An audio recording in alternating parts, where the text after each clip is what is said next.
사도신경으로 신앙 고백하십니다. 나는 전능하신 아버지 하나님 전지의 창조주를 믿습니다. 나는 그 유일하신 아들 우리 주 예수 그리스도를 믿습니다. 그는 성령으로 잉태되어 동정녀 마리아에게서 나시고 본디오 빌라도에게 고난을 받아 십자가에 못 박혀 죽으시고 장사된 지 사흘 만에 죽은 자 가운데서 다시 살아나셨으며 하늘에 오르시어 전능하신 아버지 하나님 우편에 앉아 계시다가 거기로부터 살아있는 자와 죽은 자를 심판하러 오십니다. 나는 성령을 믿으며 거룩한 공교회와 성도의 교제와 죄를 용서받는 것과 몸의 부활과 영생을 믿습니다. 아멘. 오늘 아침에 하나님께서 우리 모두에게 주시는 생명과 진리의 말씀은 히브리서 13장 10절에서 15절 말씀입니다. 오늘 본문이 히브리서에서 가장 힘든 본문인데요. 한 절씩 교독하시겠습니다. 히브리서 13장 10절. 우리에게 제단이 있는데 장막에서 섬기는 자들은 그 제단에서 먹을 권한이 없나니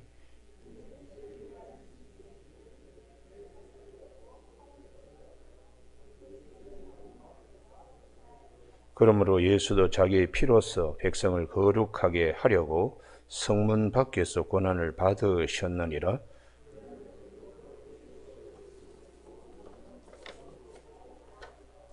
우리가 여기에는 영구한 도성이 없으므로 장차 올 것을 찾나니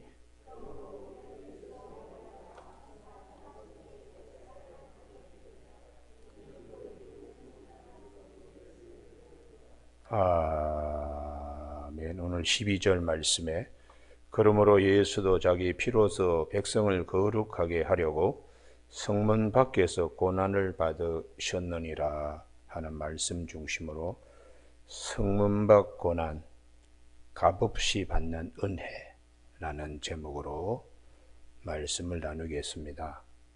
제가 볼 적에 히브리서에서 가장 어려운 본문이 오늘 이 본문입니다. 이 본문은 구약의 모든 제사법에 대하여 기본적으로 알아야 이 말씀의 높이와 깊이와 넓이와 길이를 알 수가 있습니다. 쉽게 말씀드리면 구약의 레위기서가 제사법에 관한 말씀인데 그것으로도 부족해서 민수기서에서도 계속해서 제사에 관한 말씀과 신명기서에도 하고 있습니다. 그만큼 하나님께 나아가는 길은 굉장히 율법하에서도 죄인이 하나님 앞에 나가는 길은 매우 어렵다는 것을 수많은 제사법과 수많은 말씀으로 우리에게 말씀하는 것입니다. 그런데 그 예수님이 오셔서 아주 쉽게 나갈 수 있게 길 열어주셨으니까 그 은혜, 값없이 받는 은혜가 얼마나 귀한가, 그것을 오늘 본문을 통해서 우리에게 말씀합니다. 그러면은 10절, 11절 이 두 절의 말씀이 구약의 모든 제사법에 대하여 기본적으로 알아야 이 말씀이 무엇을 의미하는가를 알 수 있습니다. 구약에 있어서 가장 큰 제사는 대속죄일입니다. 그래서 이 대속죄일 이때에 7월 10일 날 그때에 일어나는 일, 모든 백성과 제사장 자신까지도 하나님 앞에 온전히 1년에 단 한 번 한 차례 그때에 이 제사장이 지성소에 들어가서 한 번 딱 하나님 이름을 야훼를 부르는 그런 이제 말씀인데요. 우선은 이 10절에 섬기는 자들, 장막에서 섬기는 자들, 그 제단에서 먹을 권한이 없다 하는 얘기는 제물에 대하여 입을 댈 수가 없는 걸 말하는 겁니다.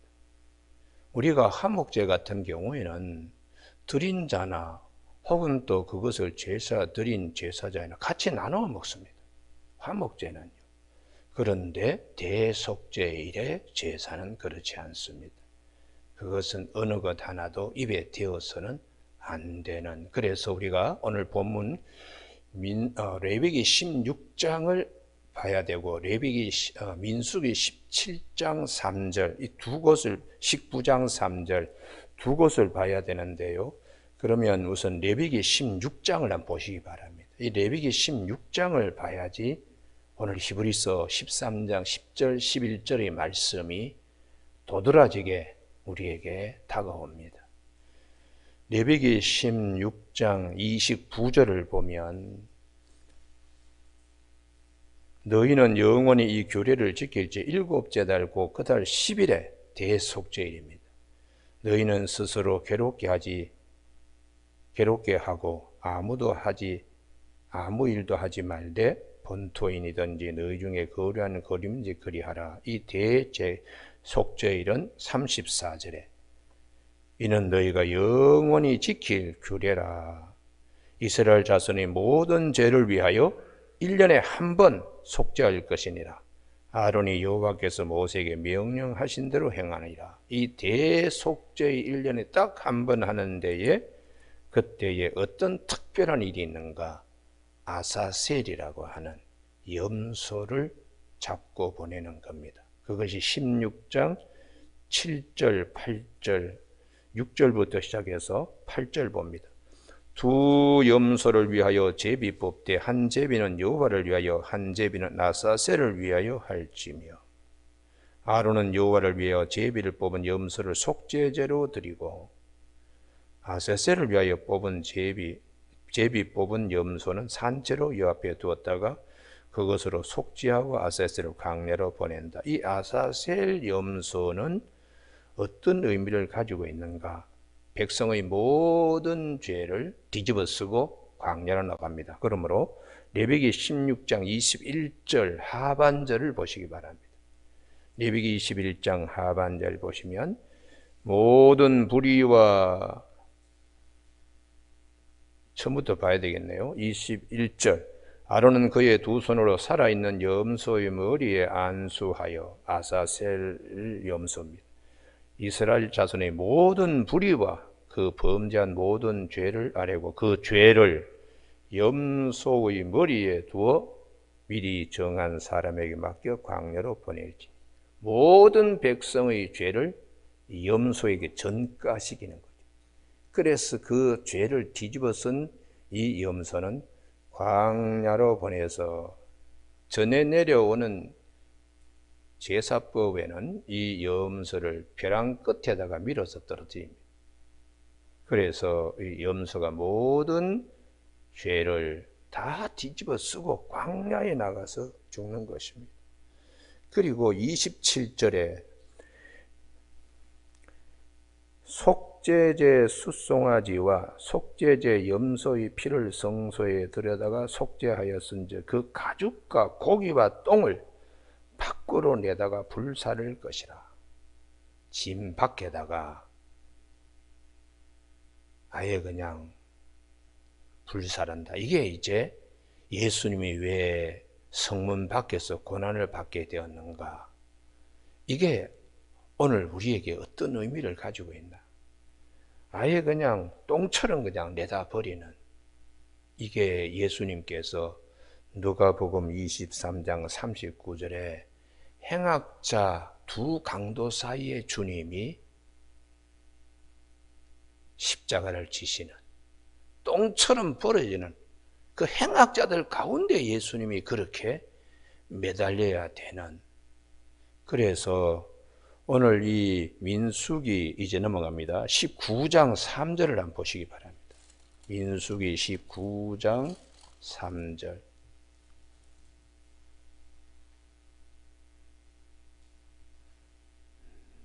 너는 그것을 제사장 엘리야셀에게 줄 것이요 그는 그것을 진영 밖으로 끌어내어서 자기 목전에서 잡게 할 것이요. 짐 밖으로 끌어내어 가지고 잡는 것이죠. 그래서 잡은 것에 모든 것을 다 태워서 9절 이에 정결한 자가 암송아지 죄를 거두어 진영 밖 정한 곳에 둔다. 그럼 이것을 가지고, 이 죄를 가지고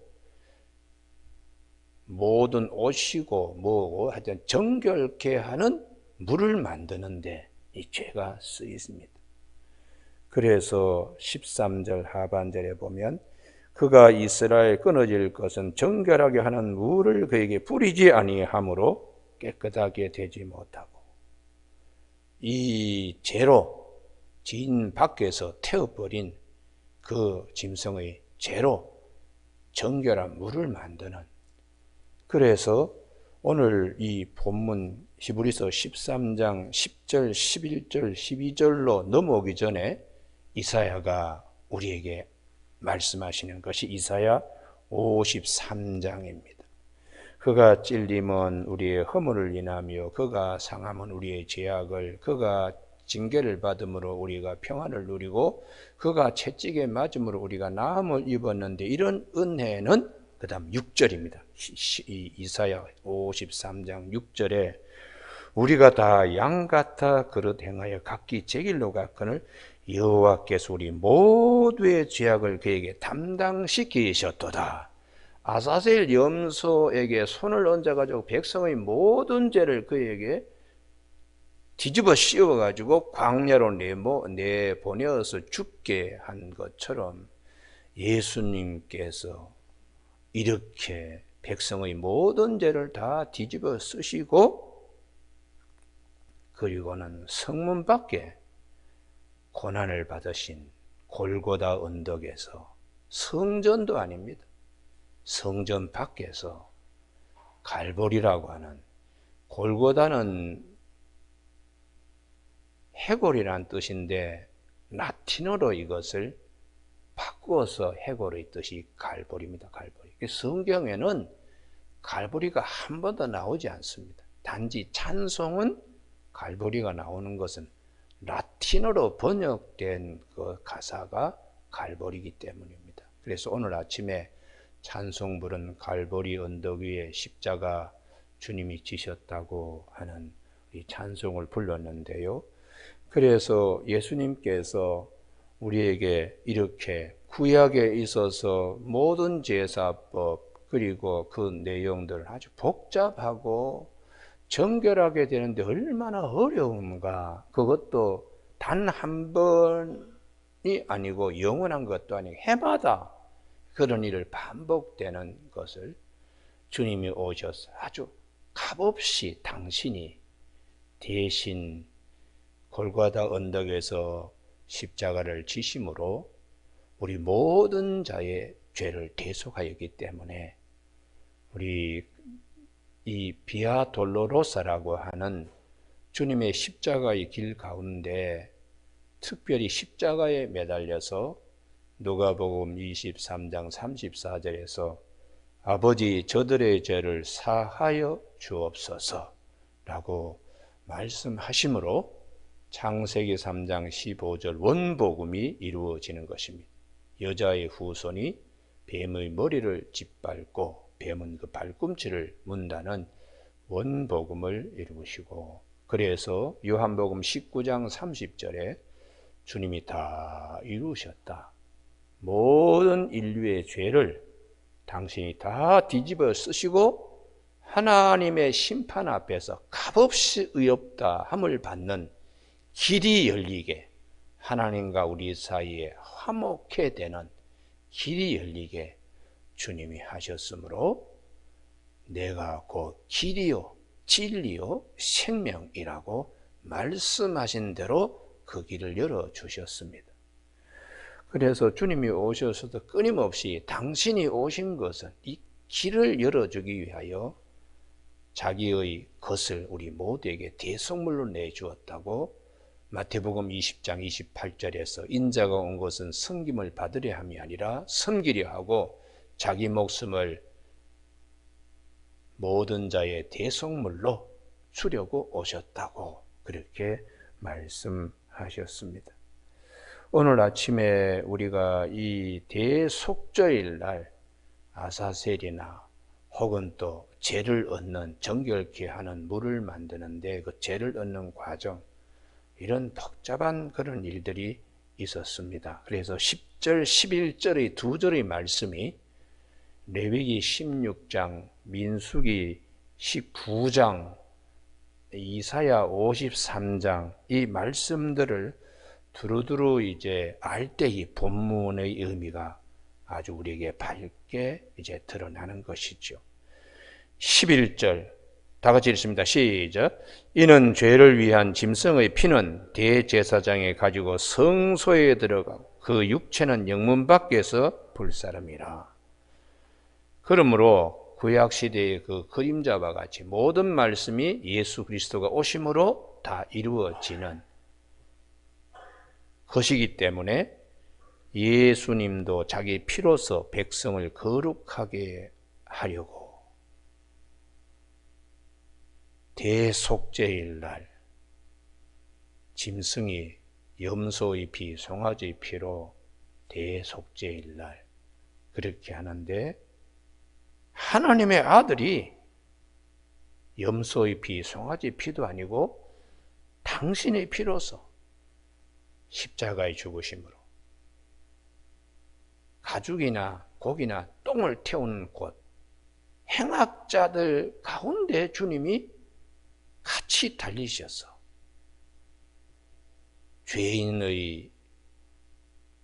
죄인이 있는 곳에 죄인의 모습으로 주님이 서셔서 우리에게 값없이 의롭다 하심을 얻는 이 은혜를 주신 것입니다. 할렐루야.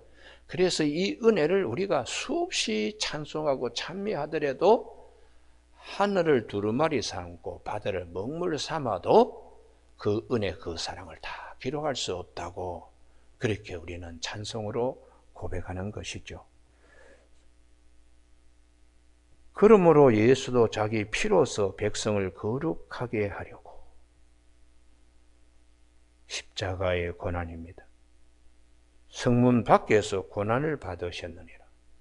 예루살렘 성 안에서가 아니고 성 밖에 골고다 언덕에 해골이라고 하는 그 이름을 가진 그 언덕, 그 주변에는 뭐 해골이 많이 묻혀 있는 곳이니까 공동 묘지이기도 하지요. 아리마대 요셉도 자기가 죽으면 거기다가 묻혔으면 좋겠다 해서 새 굴을 파놓고 있다가 예수님 시신을 거기다가 모신 일이 있습니다. 성문 밖에서 고난을 받으셨느니라.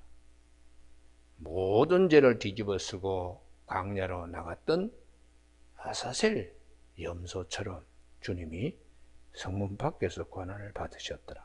그 다음 13절 그런즉 이 주님의 고난은 모든 죄를 다 뒤집었으니까 치욕입니다. 치욕스러워.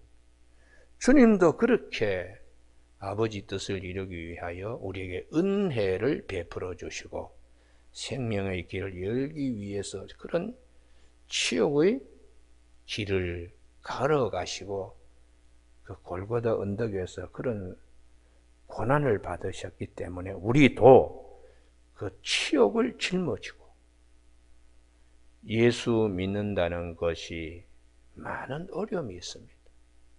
남 앞에서 얼굴에 망질 당하는 수모도 겪어야 하고 온갖 어려움을 다 참아야 되고 이럴 때에 주님의 성문 밖 고난을 기억하는 우리가 되어야 된다는 거예요. 할렐루야. 그래서 이것을 사도 바울은 골로새서 1장 24절에 그리스도의 남은 고난 내 육체에 채운다고 그렇게 사도 바울은 고백합니다. 그의 몸된 교회를 위하여 그리스도의 남은 고난을 내 육체에 채운다고. 그래서 우리가 살아가는데 왜 어려움이 없겠습니까? 특별히 신앙생활을 바로 하려고 그러면 무릇 경건하게 살고자 하는 자는 핍박을 받는 듯이 힘듭니다. 그렇지만 히브리서 12장 2절에 믿음의 주여 우리를 온전케 하시는 예수 그리스도를 바라보자. 그는 그 앞에 있는 기쁨을 위하여 십자가를 참으사 부끄러움을 개의치 아니하시고 이 말씀을 주목하게 하는 것이죠. 그러니까 우리가 믿음 생활하는데 이런저런 그냥 편하게 믿음 생활하려고 하는 자세는 비성경적입니다. 힘든 믿음 생활도 있고 오히려 편하게 하는 믿음 생활보다 성경은 힘든 믿음 생활 속에서 사도 바울처럼 모든 것을 배설물로 여기고 오직 십자가만 그 은혜로 붙들고 있는 믿음 생활이 가장 정수라는 것입니다. 할렐루야. 그래서 고린도전서 1장 18절 십자가의 도가 멸망하는 자들에게는 미련한 것이지만 구원을 받은 우리에게는 이게 참 능력이 되고 자랑이 되고 이렇게 되는 거죠. 그래서 로마서 1장 16절 내가 복음을 부끄러워하지 아니하노니 이 복음은 모든 믿는 자에게 구원을 주시는 하나님의 능력이 됨이라. 먼저는 유대인 그리고 헬라인이다.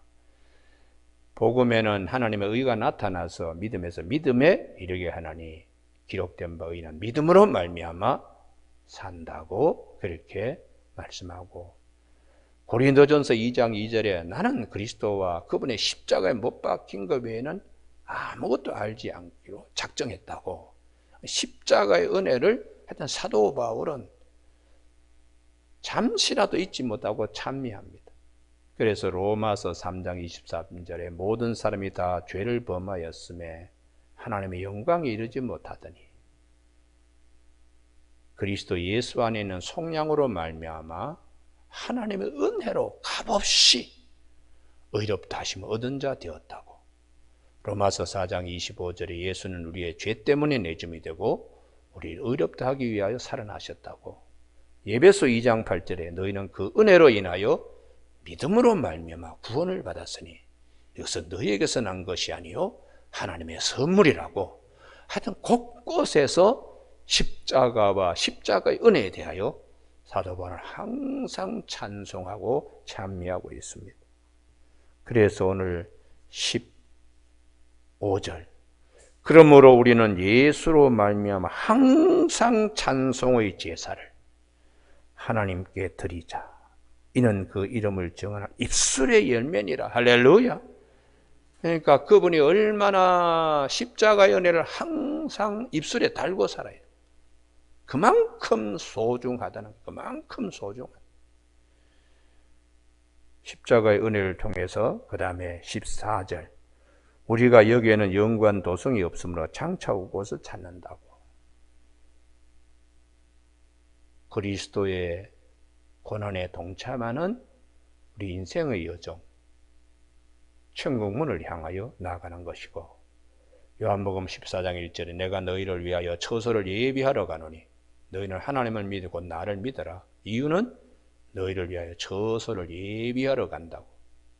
그 처소 우리가 늘 생각하면서 오늘도 이 주님의 십자가의 길을 생각하고 골고다 언덕에서 영문 밖 고난이 주시는 은혜를 깊이 묵상하는 이 사순절 아침이 되기를 주님의 이름으로 축복합니다. 기도하시겠습니다. 하나님 아버지, 하나님의 아들 독생자 예수 그리스도께서 죄인들 가운데 오셔서 모든 죄인의 죄를 대속하기 위하여 십자가에 달리시는 영문 밖에서의 고난, 하나님이 우리에게 값없이 베풀어 주신 이 은혜 늘 찬미하며 감사하는 믿음의 생활, 특별히 사순절 기간이 되게 하여 주시기를 원하오며 예수님 이름으로 기도드립니다. 아멘. 하늘에 계신 우리 아버지, 아버지의 이름을 거룩하게 하시며 아버지의 나라가 오게 하시며 아버지의 뜻이 하늘에서와 같이 땅에서도 이루어지게 하소서.